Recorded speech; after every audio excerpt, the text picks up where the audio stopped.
I'll tell you a little story. The first time I got to see her, because we spent a couple weeks emailing. First time I got to see Lori, we're doing a little FaceTime. I'm like, Lori, where are you? She was getting a pedicure. I was like, we're gonna be best friends. Like, she's FaceTiming me from the nail salon. I was like, are we twins? Are we future best friends? I mean, it warmed my heart because, ladies, we know it takes time to get our nails done, and sometimes you have to do it in the middle of the day, and I am here for it. I am here for it. All right, so Lori Mazor, she is the CEO and founder of Synthetivity. We are giving away her books over the course of the next couple days, and I hear we may, in fact, be giving away some of her books during this session, so you picked the right room. That's all I gotta say. She's a pioneering force when it comes to generative AI. She has educated over 5,000 people.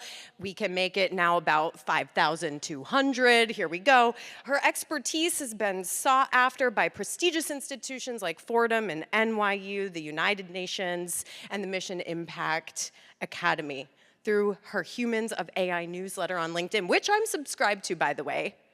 It is excellent. She fosters a community of professionals who are interested in artificial intelligence and its impact on society and creativity. And today, her session, Temperature, Creativity in the Age of AI, is one of the ones I am personally most looking forward to of these entire 2 days. Please give a very friendly and warm welcome to Lori Mazor.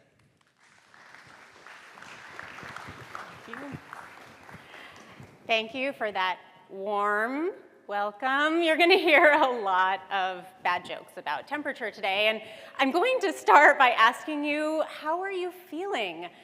How many of you are in this room feeling hot? Raise your hands. Okay, very hot. We've got it very, very hot. Anybody like so hot they feel like they're going to have to leave because this might be a good time? It's not that great a talk. All right. Anybody feeling comfortable in the room today?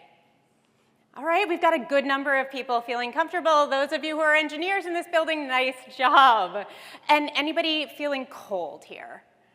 Yes, that would usually be me. In fact, the reason this book, Temperature, Creativity in the Age of AI, exists is because I was so cold sitting in a hotel lobby that I couldn't think about anything else other than writing about the temperature. And so I did what people often tell you to do when you have writer's block, write about what is on your mind. And what was on my mind was temperature. But, you know, it's a wonderful analogy for a lot of things. And I now am a teacher of artificial intelligence. And who would have thunk it? I was not trained as a computer scientist. In fact, my entire career was spent helping to keep people comfortable in spaces like this. I was trained as an architect, and I practiced architecture for many years, but I then moved, like many of you, into university administration, and for 20 years, I helped to design buildings, I helped hire architects, I helped to make sure buildings and facilities were operating, and during the pandemic, I took on the role of vice president of everything that breaks. Yes, I know many of you also have this unofficial title and were responsible for keeping students and faculty safe during the pandemic. And that, for me, was a triathlon, as I'm sure it was for many of you. And after an endurance race that never seemed to end, I felt it was time in 2022 for me to call it. So I did what faculty do. I took a sabbatical, and I had this idea that I would just kind of do things that, you know, normal people do, like go on vacation. And so I went on vacation and I read books from cover to cover. I binge watched Game of Thrones. I did absolutely nothing until about September of 2022. And my entire life changed when my friend Evie invited me to her house for a housewarming party. And this was the invitation. She said, "Come celebrate with me in my new space. In lieu of gifts, bring a poem." Now, I could have brought a poem that was written by one of my favorite authors, and I could have brought a poem that I wrote myself with a blank page. But instead, I decided I would try something clever. I had heard about this application called Midjourney, which Jamie reminded us of, and I had heard that you could just type in words and it would create an image. And Evie was also trained as an architect, and so I'm like, oh, she's really gonna find this very cute. I'm going to make this image of her party, and this was the image that came up. Her new home was in Lincoln Center, and so I put an image, I uploaded an image of Lincoln Center as a part of my prompt, and the words New York City housewarming party, Lincoln Center with Evie Klein and Lori Mazor. I put the prompt at the top, that was my poem, and she read it out loud to her guests. And this got me thinking that, as this new medium was emerging, people were starting to call into question who created the art. Was it me? Was it a machine? Or was it some kind of a collaboration? And like with many binary problems, I find it's often helpful to think outside the binary. And what I realized was that the biggest creative act was not mine or the machine's, it was Evie's. Evie wrote the rules. Now, the first lesson is that how you write the rules for your students matter. You are taking the first creative act, whether that is how you engage on social media or the rules that you put in place for how they can protest on campus. These are creative endeavors, and this is a significant part of the creative process. Now, I often think about the relationship between rules and creativity, and when I was managing architects, one of the biggest challenges was working with creative teams, and you might have encountered these folks in your life. I had some architects who were extremely innovative, and we would give them a project brief, and it would have a budget and a schedule, and they would ignore all of that. But the design they came up with was so fantastic that it captured everybody's heart. So we would have to scramble to figure out how we brought it in on time and budget. And then I had other teams that took that set of rules very seriously. They followed the budget, they followed the structure, but their designs were somewhat lackluster. And I kept thinking, is there a different way? Does creativity always need to be about breaking the rules? Or could we write the rules in a different way that mean that we can create a process? And so one of the things I say in the book is, could it also involve following the rules in new and unexpected ways? And how does our response to rules, whether we tend to uphold them or whether we rebel against them, influence our creative process? And these were the thoughts on my mind as I still began exploring Midjourney. And this is a video that I will see if it will go if I just press very quickly. Yes, it is moving. So, as I was learning how to talk to a computer, we were establishing a relationship, not an anthropomorphic relationship, but a relationship that you have when you talk to something or someone. And I was starting to understand that there were certain aspects that I could control in the process. I could control the language that I used. I could control whether I gave it a reference image to start with. I could control what happened when 4 images came back to me, and I had a choice to make which one of them I wanted to proceed with, or rerun, or just start from scratch. These were all decisions within my control, and at the very end, the final decision is always what I decide to put out in the world that we call art. Now the computer, well, the machine doesn't always follow the rules. The machine is trained on vast amounts of data, and in many ways, it's a chaos machine. And so this play of being in control of some things and not in control of other things, well, that was very much our experience during the pandemic. And I felt that there were a lot of lessons we could learn here about how to manage in a state of chaos. And this reminded me of the 1980s. And I know many of you in the room look like you might have shared this time period with me.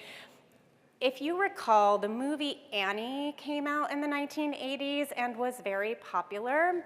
And that little runt in the front, that's me.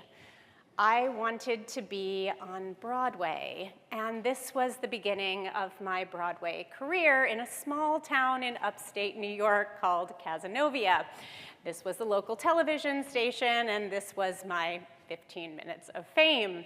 But everybody knew me in my small town as someone who was a performer and therefore a creative person. But on the side, I was also writing code.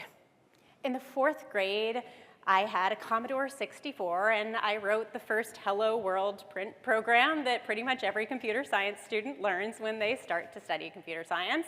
And we also got Apple computers in our high school, and for the first time in my life, I went to the science fair. Now, if you know me, I have never gone to the science fair since, but it was a realm of possibility, and the idea that I could use the logical part of my brain was fascinating to me to make art.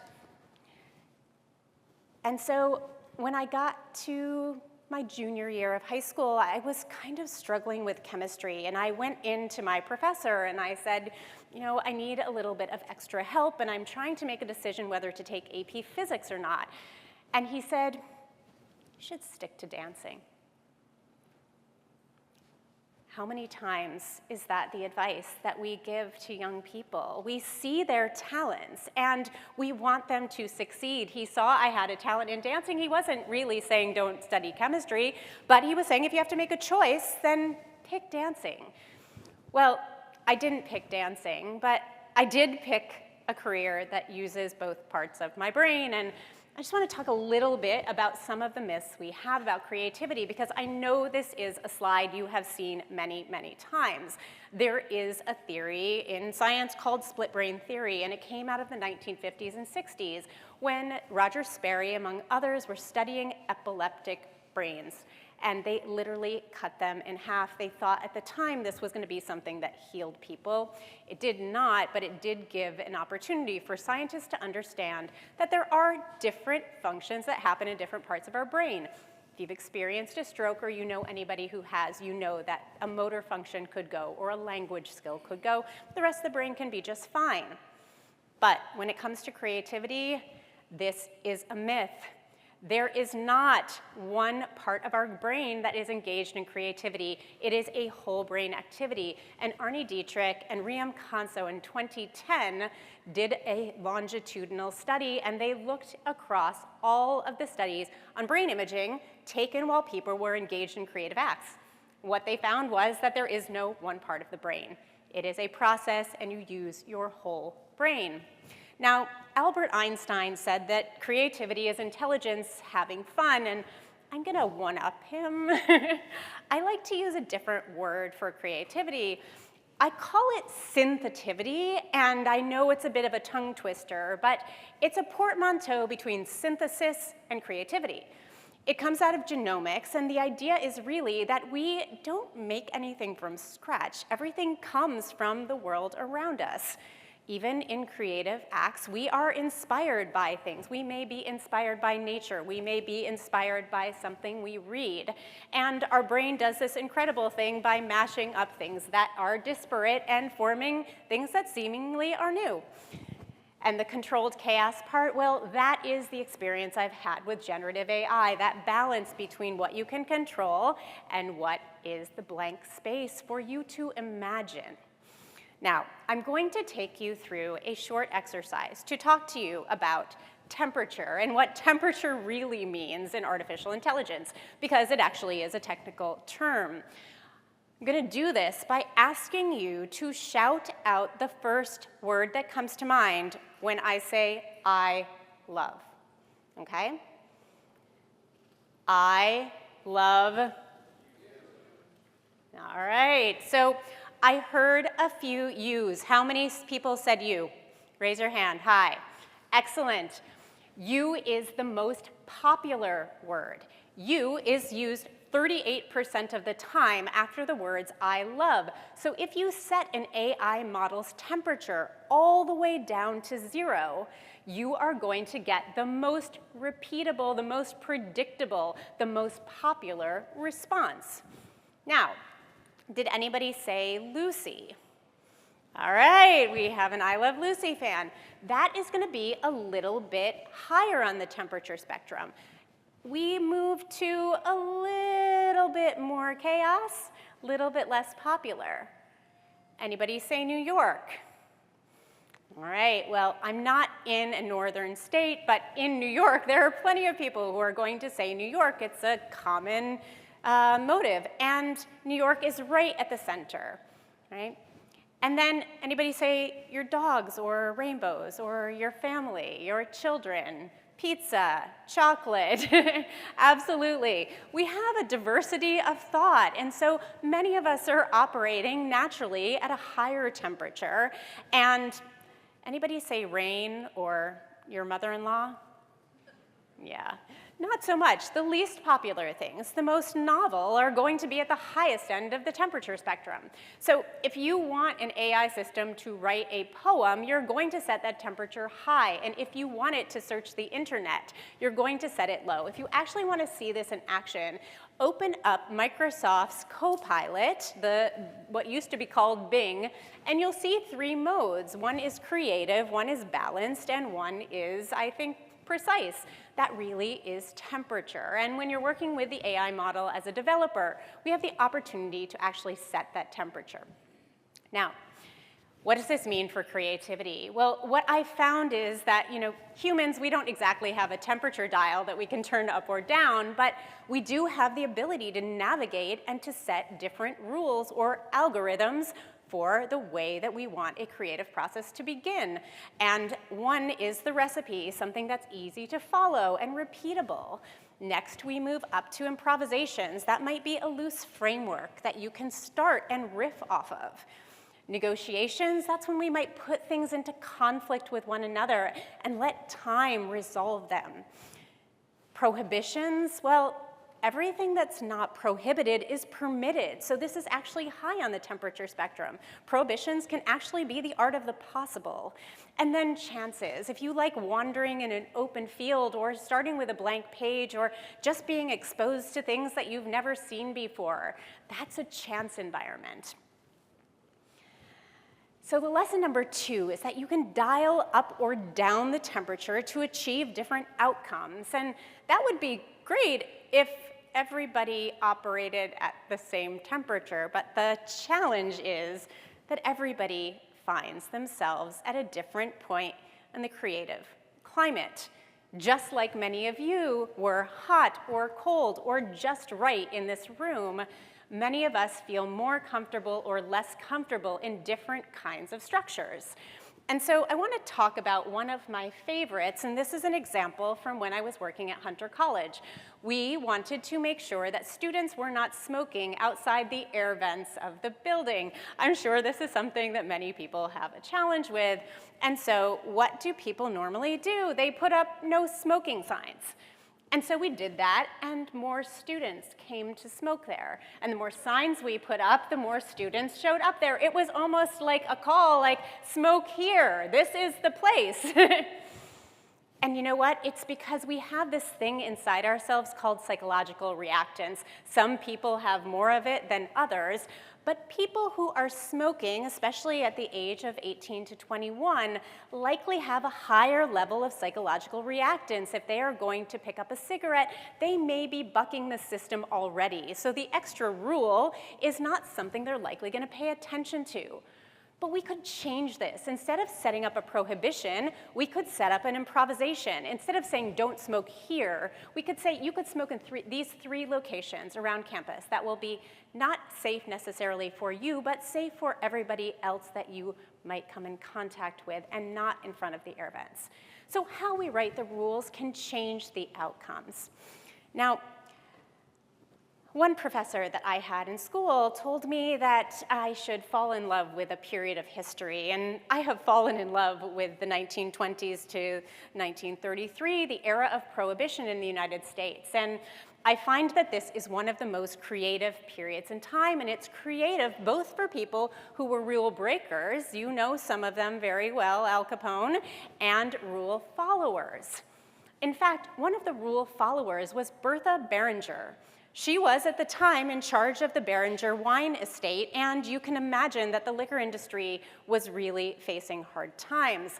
And so they came up with a creative idea. They would package grapes into raisin bricks. Anybody know what a raisin brick is? It's basically just like dried raisins that have been packaged together like a bar of soap. But this is the thing. If you put a raisin brick in a jug with water for 20 days and you put it on a shelf, it will turn into wine. Everybody knew this. But it gets even better. They literally put this prohibition on the package that read, "Warning, after dissolving the brick in a gallon of water, do not place liquid a jug away in the cupboard for 20 days because then it would turn into wine." They basically wrote a recipe for how to create wine. And this was perfectly legal. So I tell you this because prohibitions may not be good for stopping people from doing something, but they can be good for getting people to think creatively. Now, one thing that often happens is we are outside our comfort zone. People will often tell you that, get outside your comfort zone, think outside the box. But I don't really like that because when you're outside your comfort zone, you're just anxious or nervous or uncomfortable. And I don't know about you, but the last thing that I feel like I can do is think creatively when I'm uncomfortable. But we can get some clues about how to find comfort in places where we feel uncomfortable from one of my favorite movies, Some Like It Hot.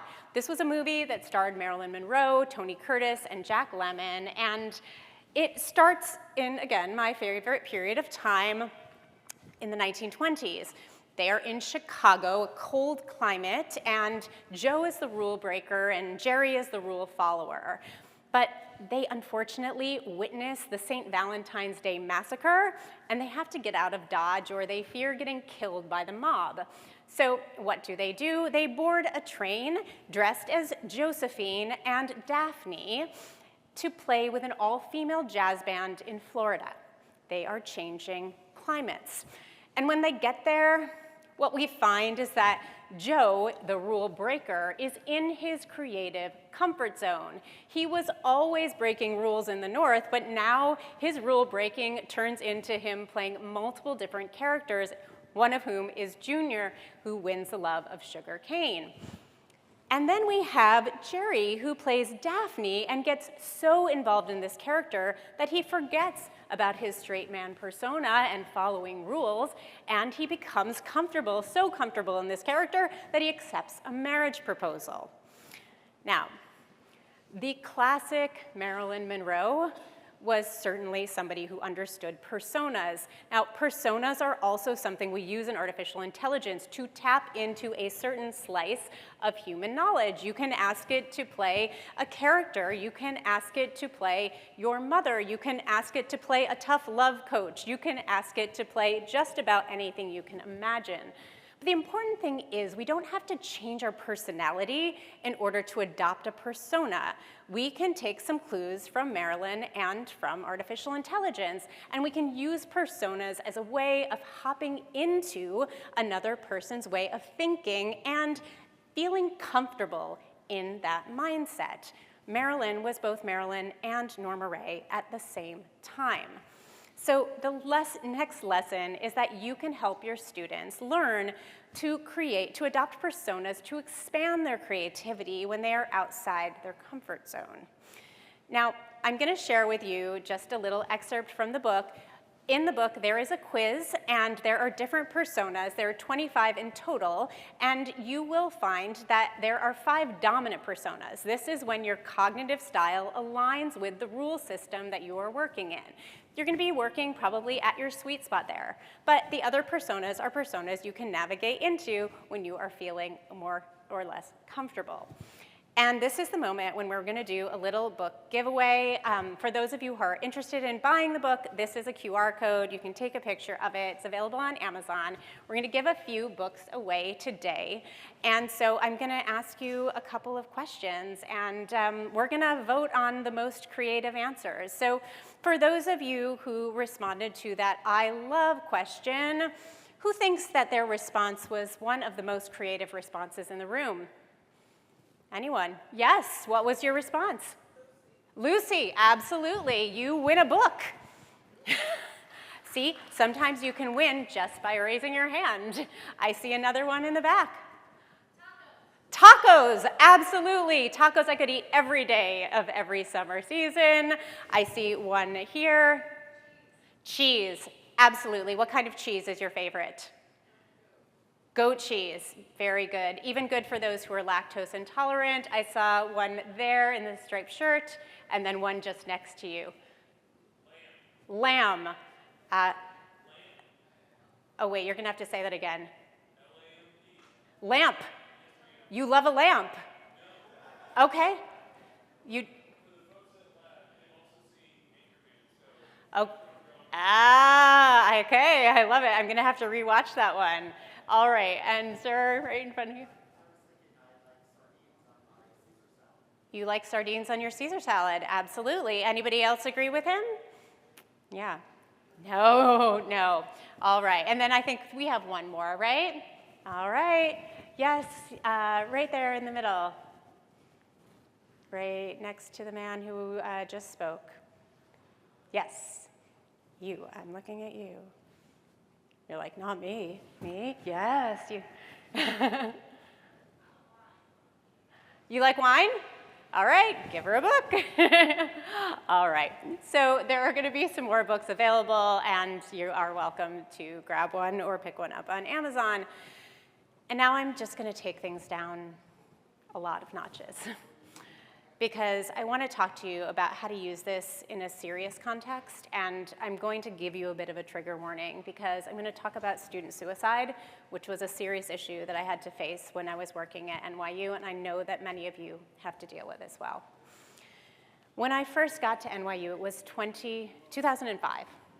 And my office was in this space that you see behind me. It's called the Bopes Library. And it had a 12-story atrium. It was designed by a famous architect. And it had a kind of patterned marble floor. And when I got there, the first thing I saw were the plastic barriers that went about 10 feet up on every floor.